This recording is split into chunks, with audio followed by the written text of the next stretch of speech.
I like to subscribe to all that. You know what time it is. Netflix time. This movie's called Really Love. It's an independent drama. It came out last year. It's about an hour and a half long. Spoiler alert. Let's just get it. We got this guy by the name of Isaiah. He's a painter. Paints a lot of abstract art. He's learned a lot from his mentor, whose face we can't see yet. And he runs into this lady by the name of Stevie, who, as you can see, he clearly likes. And then one of her best friends pop up. That Tasha from Power. It is. After all these years, I still can't pronounce her real name. Don't ask me to.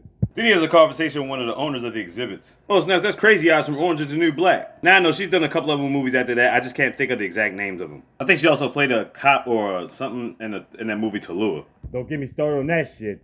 Anyway, she tells Isaiah that he has some good art, but it could be better. He could go two ways with this. You can see it as her putting him down or her trying to motivate him. Obviously motivating, because putting him down doesn't get anybody anywhere. Later on, they go to this spot, it's like a pool party or something. Then we see people coming through. Hey, yo, hold up. Is that Mike from The Wire? Sure enough, it is him. He still look the same, too. It's crazy. And here comes Stevie. Apparently, they all know each other in the same circles. So they get some alone time. They get the rapping. Mike comes up there. I guess he's sponsoring the band or something like that. And then they get the jamming with the go-go music. Yeah, this story supposedly takes place in D.C., so there you go. Later on, they get the talking, get the rapping. Then we found out Stevie went to school at Georgetown to get a law degree. Not sure if that's what she always wanted to do, but she's definitely been passionate about it. That's why I get the number and get it cracking. Then later on, he goes back to his people's house. Alright, so the family's been getting him all different types of jobs or whatever like that, but he says painting is his job, you know what I'm saying? He feels like he's gonna make a come up on it. Of course, his father hugely disapproves of it. And then she has talks with her girl. Come to find out, she was actually going to school to get a business license. I think she had like 4 degrees, but instead she just wanted to get her own coffee shop. Just build some chill shit. So she knows how disappointed her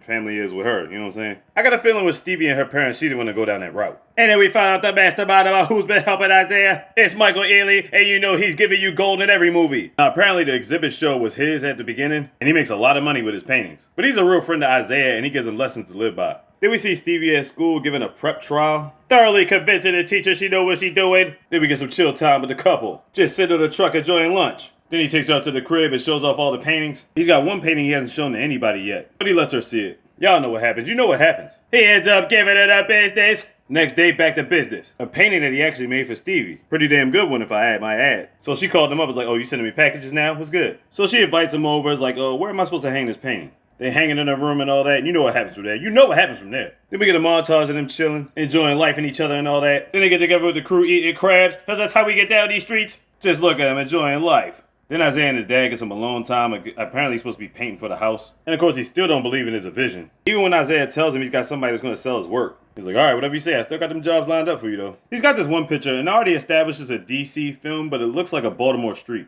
I don't want to say DC film, but it feels like, you know, the place that's occurring in is in DC. That's what I was trying to say. So they see his friends, he's got a couple paintings in there jumping, you know what I'm saying, getting it popping. Then you got this one white guy named Matt. Apparently a while back he was in a couple of Isaiah's classes. He also paints too. Isaiah's thinking to himself, yeah, this guy gets solo shows. But he doesn't even paint close to the realm that I paint at, you know what I'm saying? Thinking to himself it's probably white privilege and all that shit. Talk about spending time in Rome and all that. Stevie can feel it in the air. She's like, man, don't worry about the fuck he talking about. Baby, you're gonna be great. You got this. Then he gets to talk from one of the curators again. She's like, yeah, this is great, but it could be better. And I'm thinking to myself, how much better does she want him to be? Like, what does she expect? So while they're chilling, getting their smoke going, trying to come up with ideas, you already know what time it is. Time for the business to be given once again. And then she raised up the question like, why don't you move in with me? Like, what you mean, for the night? Or she's like, no, really, like, move in with me. It's like, won't have to be that far apart, and you can focus on your stuff in the studio. Makes sense to him. But of course, he gotta get guidance from the legend that is Michael Ealy. Listen, all I'm gonna say is this. Now, Michael always spits gold in his movies, but once again, he does it to perfection here.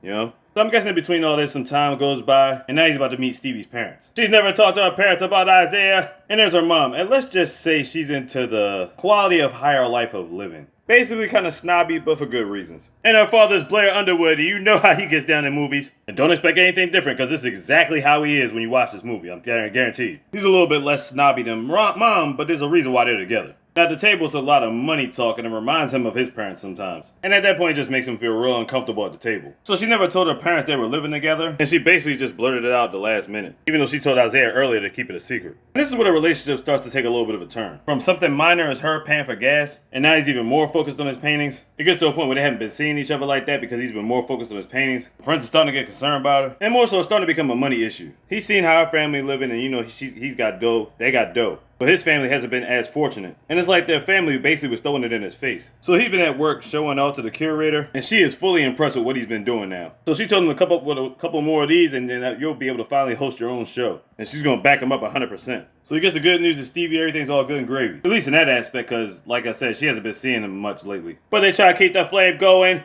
Then she gets a call saying she could possibly be in a law firm and automatically move up to partner when she gets there. The only problem is, to do that, she would have to go all the way to Chicago. This is her dream, but she's with her man, so she's like, damn, is this gonna be a hard decision? But he's kind of making it a little bit easier when he wasn't able to show up to a dance theater play. He apologizes when he gets back because, you know, he's been painting and all that stuff. And the relationship's getting kind of rocky. Now, throughout all this, she still hasn't told him about the Chicago thing. So one day they're out jogging together, and she tells him about Chicago. Now, it's only supposed to be an interview, but she has a good chance of getting a job. So he thought she was going to take some job near DC over the summer because she's been working there. So then he asks her, okay, how's this going to work? And she's like, well, we'll figure it out. So she just told him about it. She never actually took a stand on the position just yet. So now it gets to the point Isaiah's finally hosting his own show. His parents are finally on board. Isaiah gets up on the podium and gives a special thanks to Michael Ealy and the curator of the event. Maybe she felt some type of way that she didn't get any credit, you know, for inspiration or something like that, but the people that he did thank really helped him get through it. Even though she was giving him a place to stay, but that's besides the point. Then he gets his first check from the show. And by the look on his face, you can tell he got a lot of zeros. She's like, yeah, that's how it goes down in these streets. And of course, Stevie got one of the paydays at his house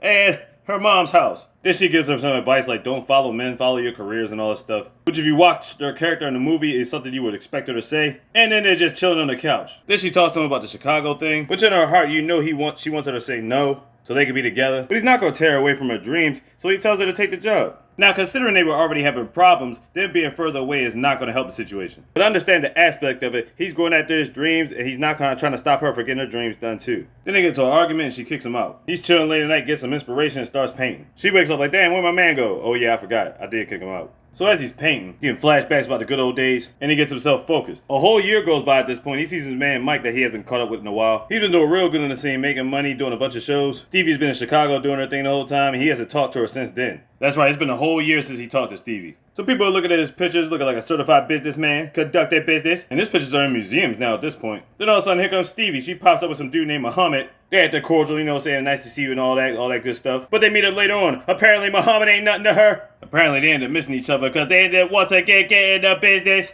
Exactly. She wants him to stay, but he's got to get back to work. And she starts having flashbacks about how everything ended the last time. Then they get into a whole argument where she's like, look, if you had asked me to stay, I never would have left you. So it's that type of thing where they love each other, but they know they can't be together. Or more so, she knows she can't be with him. But she still attends all his exhibits, and he shows off one more painting. It's actually a painting of her. I guess this is one he's been working on the longest, because it was in his private collection that he was working on about a year ago.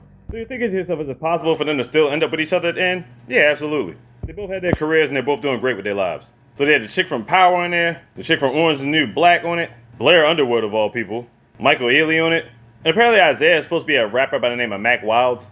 Mac Wilds helped produce some songs for it, I'm not really sure. Anyway, Real Love on Netflix, check it out, like, subscribe, do all that, you already know what time it is, easy, all the easy, miss, stars, how big, you got that slow.